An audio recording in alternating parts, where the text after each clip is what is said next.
தற்போது 17, 18 தேதிகளில் கடந்த 2 தினங்களாக பெய்த மழையின் காரணமாக 4 மாவட்டங்கள் பாதிக்கப்பட்டிருக்கிறது.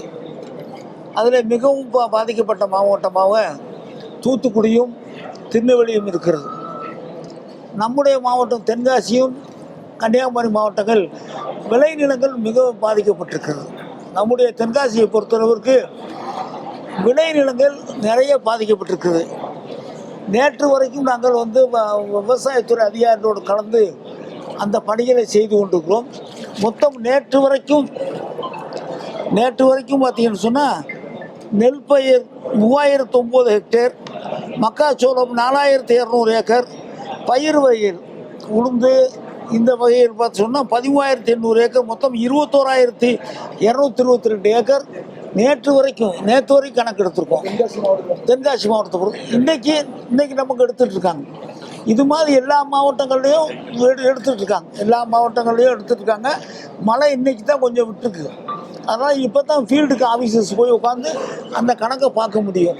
அந்த வேலையை பார்த்துட்ருக்காங்க. நம்ம தென்காசி மாவட்டத்தை பொறுத்தளவுக்கு உயிர் சேதம் இல்லை. கால்நடைகள் 2 மட்டும்தான் சேதம் அடைஞ்சிருக்கு. மொத்தம் 15 முகாம் நம்ம இங்கே தென்காசி மாவட்டத்தில் இருக்கிறது.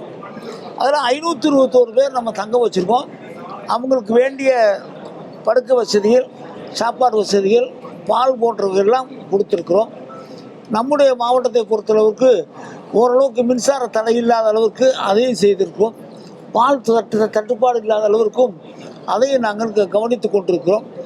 நம்முடைய மாவட்டத்தை பொறுத்தளவுக்கு மிகுந்த சேதம் ஏற்பட்டிருப்பது பயிர் சேதம் தான். நமக்கு மிகுந்த சேதம் ஏற்பட்டிருக்குது. இந்த குழு வருகிற நேரத்திலும், மத்திய குழு வருகிற நேரத்திலும் நம்முடைய மாவட்டத்தின் சார்பாக நாம் தெரிவிக்கிற நேரத்தில் நிச்சயமாக இந்த பயிர் சேதங்களை எல்லாம் கணக்கெடுத்து அதற்கு வேண்டிய நஷ்டஈடு கொடுப்பதற்கு வேண்டிய அந்த பணிகளை நிச்சயமாக மாவட்ட நிர்வாகம், நம்முடைய முதலமைச்சர் அவர்கள் இந்த பணிகளை நமக்கு செய்து கொடுப்பார்கள். இன்னைக்கு முதலமைச்சர் நம்ம டெல்லியை பிரதமர் சந்திச்சிருக்காங்க. நம்ம தமிழ்நாட்டில் தென் மாவட்டங்களுக்கு ஏற்கனவே வட மாவட்டங்கள் பாதிப்பு, தென் மாவட்டங்களுக்கு மீண்டும் பாதிப்பு வச்சிருக்கு. இதுக்கு எவ்வளோ நிவாரண நிதி கேட்கறதுக்கான ஒரு இன்னைக்கு தானே வெயிலே அடிச்சிருக்கு. இன்னைக்கு தான் கணக்கு எடுத்துட்டு இருக்காங்க. கணக்கு எப்பயுமே பார்த்தீங்கன்னா போன நம்ம கேட்கும்போது 5000 கோடி முதல்ல கேட்டோம். சென்னை கேட்கும்போது 5000 கோடி தான் முதல்ல கேட்டோம். ஆனால் கடைசியில் அந்த குழு வரும்போது பார்த்தீங்கன்னா 12000 கோடி கேட்டோம். அதனால் அவசரத்துக்கு நம்ம கேட்குறது வேறு, நம்ம அவங்க ஃபைனலாக கேட்குறது வேறு. அந்த குழு வரும்போது ஃபைனல் கொடுக்கணும். குழு அநேகமாக விரைவில் வரவிருக்கிறது. அதற்குள்ளாக கணக்கெடுக்கிற பணியெல்லாம் இன்றைக்கு நாளை மறுதினம் கணக்கெடுக்கிற பணிகள்லாம் செய்து ஓரளவுக்கு சரியான முறையில் அந்த கணக்கெடுப்பு பணிகள் நடக்கும். குழுவையும் மிக வேகமாக வரவழைக்க வேண்டிய அந்த பணிகளையும் நம்முடைய முதலமைச்சர் அவர்கள் செய்து கொண்டிருக்கிறார்கள். மாண்புமிகு பிரதமர் அவர்களை சந்தித்தும் அதை வலியுறுத்த குழு வேகமாக வர வேண்டும் என்று வலியுறுத்தவிருக்கிறார்கள். அவசரத்துக்கு முன் தேவையாக பணம் எவ்வளவு வேண்டும் என்பதையும் மாண்பு முதலமைச்சர் அவர்கள் கேட்கவிருக்கிறார்கள்.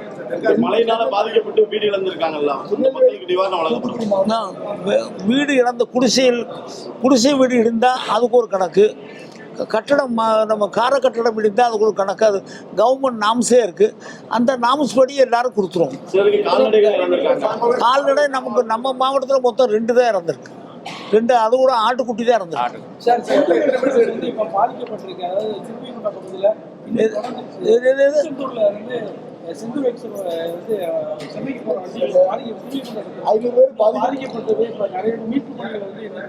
அவங்களுக்கு சாப்பாடு கொடுக்கறதுக்கு வேண்டிய வேலையை ஹெலிகாப்டர் மூலமாக அவங்களுக்கு சாப்பாடு கொடுக்கறதுக்கு வேண்டிய அந்த பணிகளை செய்து கொண்டிருக்கிறோம். ஹெலிகாப்டர் மொத்தம் 6 ஹெலிகாப்டர்கள் இதில் நம்முடைய திருநெல்வேலிக்கும் தூத்துக்குடிக்கும் 6 ஹெலிகாப்டர்கள் இங்கே அந்த பணிகளை செய்து கொண்டிருக்கிறது. இதுவரைக்கும் 6 டன் வரைக்கும் நம் உணவுப் பொருட்களை வழங்குகிற அந்த பணியை ஹெலிகாப்டர் செய்திருக்குது. அது மட்டும் இல்லை, முப்படை வீரர்களையும் நம்ம கடமை இறக்கியிருக்கிறோம். இது நம்ம எஸ்டிஆர்எஃப் என்டிஆர்எஃப் மொத்தம் 15 டீம் இறக்கியிருக்கோம். அதனால் எஸ்டிஆர்எஃப் என்டிஆர்எஃப் மொத்தம் 625 பேர் மொத்தம் நம்ம வச்சுருக்கோம். தமிழ்நாடு பேரிடை மீட்பு பணியில் அந்த சப்சூட்டாக இருப்பாங்க. அவங்க அது ஒரு 230 பேர் வச்சுருக்கோம். அதாவது தூத்துக்குடி திருநெல்வேலியில் 625 பேர் பேரிடர் மீட்பு படையை நம்ம நிப்பாட்டியிருக்கோம். அது போக அதில் பயிற்சி பெற்ற காவலர்கள் இருப்பாங்க. அந்த அவசர தேவைக்கு நம்ம உபயோகப்படுத்துகிற மாதிரி. அவங்க 230 பேர் இருக்காங்க. அது போக 168 பேர் வந்து இந்திய இராணுவத்தை சேர்ந்த கப்பற்படை, இந்திய கடலோர காவல் படை வீரர்கள் இந்த மீட்பு பணியில் ஈடுபடுத்தப்பட்டிருக்கிறார்கள். சார், இந்த 4 மாவட்டமும் மழை பாதிக்கப்பட்டு சொல்றீங்க. இந்த 4 மாவட்டத்தில் மக்கள் சரியாக போச்சு. கம்மாயில் உடஞ்சி ஊருக்குள்ளே தண்ணி வர ஆரம்பிச்சு. இப்போ தண்ணி வர ஆரம்பிச்சிருச்சு. கம்மாயில் உடஞ்சி பூரா பயிற்சி அதை நம்ம கவனிக்கிற வேலையை நம்ம பார்த்தோம். இன்றைக்கி தான் ஓரளவுக்கு நம்ம செட்டில் ஆகிருக்கோம். இன்னும் பார்த்தீங்கன்னா தூத்துக்குடி செட்டில் ஆகலை. தூத்துக்குடி செட்டில் ஆகலை. திருநெல்வேலியில் ஒரு பகுதி இன்னும் செட்டில் ஆகாமல் இருக்குது. இப்போ அந்த இன்னையிலிருந்து என்ன பண்ணுறோம், ரெகுலர் ஒர்க்குக்கு வர போகிறோம். அவங்களுக்கு என்னென்ன பொதுமக்களுக்கு என்னென்ன தேவைகள் இருக்கோ அந்த எந்தெந்த பகுதியில் பொதுமக்கள் வந்து இப்போ நார்மல் வாழ்க்கைக்கு வந்திருக்காங்களோ அவங்களுக்கு வேண்டியதெல்லாம் செய்யக்கூடிய வேலையை பார்க்குறோம்.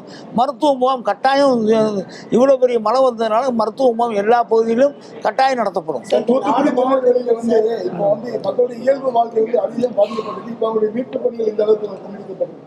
மீட்பு பணிகளுக்கு அமைச்சர்கள் கூட அங்கே தான் இருக்காங்க. அமைச்சர் வந்து ஏற்கனவே பார்த்தீங்கன்னா 2 அமைச்சர் தூத்துக்குடியில் இருக்காங்க. அனிதா ராதாகிருஷ்ணன், கீதா ஜீவன் இருக்காங்க. எம்பி அங்கே இருக்காங்க. இன்றைக்கி வந்து பார்த்திங்கன்னா நேரு மினிஸ்டர் அங்கே தான் இருக்கார். அதுவும் ஐஏஎஸ் ஆஃபீஸர் வந்து இந்த 4 மாவட்டத்துக்கு மொத்தம் 15 ஐஏஎஸ் ஆஃபீஸர் வந்திருக்காங்க. அதனால் இந்த சிஎம் ஆணையமாக நாளைக்கு வர்ற மாதிரி இப்போ செய்தி வந்திருக்கு. அதனால் வந்து இந்த மீட்பு பணிகளில் எந்த சுணக்கமும் இருக்காது. தண்ணி வந்துக்கிட்டே இருக்கிறதுனால அந்த மீட்பு பணியில் கொஞ்சம் சுணக்கம் இருக்குது. தண்ணி குறைய ஆரம்பித்தா கடகடன்னு அந்த வேலையெல்லாம் பார்க்க ஆரம்பிச்சிடும். இந்த 4 மாவட்டத்திலையும் இதுவரைக்கும் உயிர் சேதங்கள் பேரிடர் இனிமேல் தான் வரும். இன்றைக்கி நம்ம மாவட்டத்தில் வந்து உயிர் சேதம் இல்லை. 2 ஆட்டுக்குட்டி மட்டும் இறந்துருக்கு. நமக்கு பெரிய சேதம் என்னென்னா பயிர் சேதம் தான் ஜாஸ்தி. நமக்கு வந்து வீடு எத்தனை சார்? பார்சியல் வந்து 83, முள்ளி வந்து 46. சார், பேரிடர் குழுவும் எத்தனை பேர் மீட்கப்படுறாங்க? அது அந்தந்த இப்போ இனிமேல் தான் வரணும் தம்பி. முதல்ல இப்போ வந்து ஆளுகளை காப்பாற்றுறதை நாங்கள் பண்ணிட்டு இருக்காங்க. அந்த கணக்கெல்லாம் எடுக்க முடியல. அவங்க அங்கங்கே இருக்க பேரிடர் மீட்பு படையாக பார்த்தீங்கன்னா அந்தந்த பகுதியில் நிற்கிறாங்க. எல்லாருமே அங்கங்கே நிற்கிறாங்க. இன்றைக்கி ஓரளவுக்கு ரெகுலரான பிறகு தான் நம்ம நார்மல் லைஃப் வரும்போது தான் இந்த இடத்துல இன்னும் நடந்திருக்கு நம்ம வரக்கூடியது. இப்போ நம்முடைய தலையாய கடமை மக்களை வந்து உயிர் சேதம் இல்லாமல், முதலமைச்சர் சொல்லியிருக்கிறது எந்த விதமான உயிர் சேதம் இல்லாமல் அவங்கள காப்பாற்றணும். பிறகு பொருள் சேதம் இல்லாமல் காப்பாற்றணுங்கிறது அவங்க முதலமைச்சருடைய ஆணை. அரசாங்கத்திலிருந்து, மத்திய அரசாங்கத்துக்கு உதவியிலிருந்து என்ன செய்ய முடியும் அதெல்லாம் பண்ண போகிறோம். சென்னையில புயல் பாதிக்கப்பட்டு மத்திய அரசு நிவாரணம் கேட்டிருந்தீங்க. அதே அந்த தொகை இன்னும் வரல. இந்த நிலையில தென் மாவட்டங்கள் 4 மாவட்டங்கள் இப்போ பெரிய அளவு பாதிக்கப்படும். முக்கியமாக தென்காசியில் அதிக அளவு விவசாய நிலங்கள் பாதிக்கப்படும். அதாவது தென்காசியோட பொருளாதார ஆதாரமே விவசாயம் தான். பொருளாதாரத்தில் மிகப்பெரிய பாதிப்பு ஏற்படும். இப்போ முதற்கட்டமாக தமிழக அரசு சார்பாக அவங்கள நிவர்த்தி செய்ய எதுவும் உதவிகள் செய்யப்படுமா? அவங்க அதை நம்பிதான் கடன் மற்ற விஷயங்கள் பண்ணியிருக்காங்க. அது சம்பந்தமாக நான் சொன்ன வாசகம் பார்த்தீங்கன்னா நமக்கு மிகப்பெரிய சேதமே பயிர் சேதம் தான். பயிர் சேதம் தான் நான் 2-3 வட்டம் சொல்லியிருக்கேன். அது நாங்கள் ஞாபகம் வச்சுருக்கோம். அதுக்கு வேண்டிய நடவடிக்கை எடுப்போம். மத்திய அரசாங்கத்துடைய நிதி கிடைக்க வேண்டிய வேலையை பார்ப்போம். நம்ம அரசாங்கத்தில் என்ன பண்ண முடியும்னு பார்ப்போம்.